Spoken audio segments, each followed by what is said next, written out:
sayaw ang buong Pilipinas ngayon.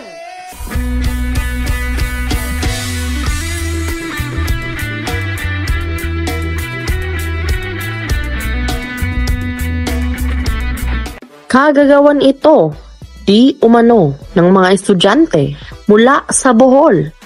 Ang kanilang grupo ay nangangalang Amoy Suka. Pakinggan natin ang kasaysayan ng modern dance na siyang isasalaysay ng isa sa kanilang mga kagrupo.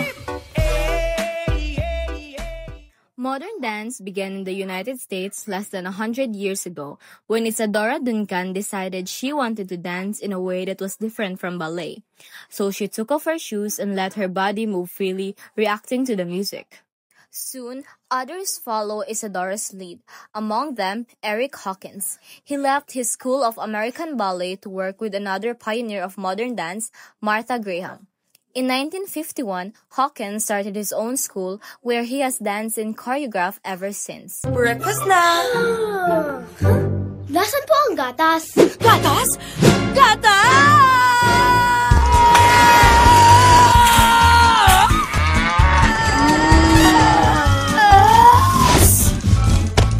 Coco Crunch! May gatas na! Correct! Ang Coco Crunch All-in-One may Nestle milk na!